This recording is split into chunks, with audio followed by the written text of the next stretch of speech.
Bonjour à tous, bonsoir à tous. Je vais vous lire un verset de la Bible qui m'a beaucoup surpris aujourd'hui. Donc c'est dans le livre de Luc, euh, verset 26.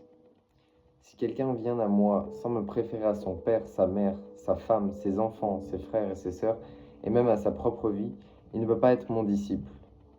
Verset 27. Celui qui ne porte pas sa croix et ne me suit pas ne peut pas être mon disciple.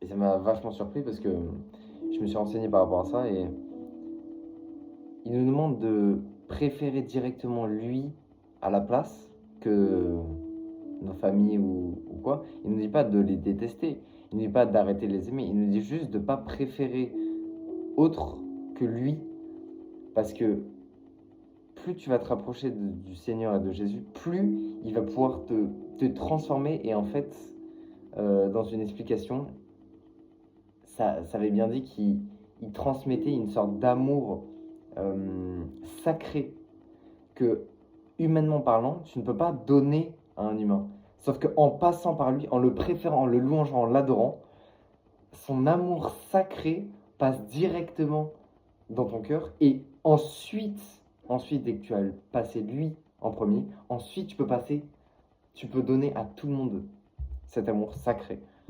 Et c'est pas du tout la même chose. Il n'y aura aucune forme d'obligation.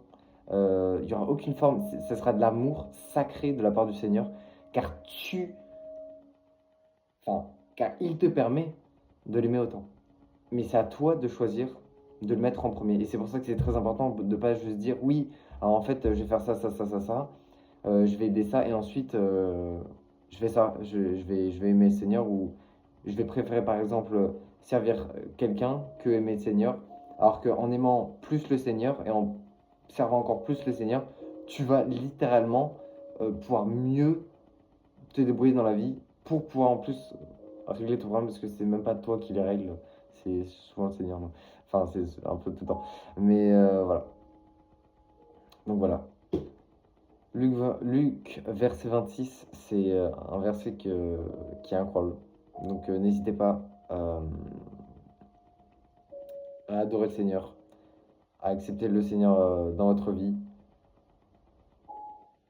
et, et à démontrer votre foi aux autres. N'ayez pas peur, le Seigneur est avec vous toujours. Et au nom de Jésus, Seigneur, je prie vraiment pour que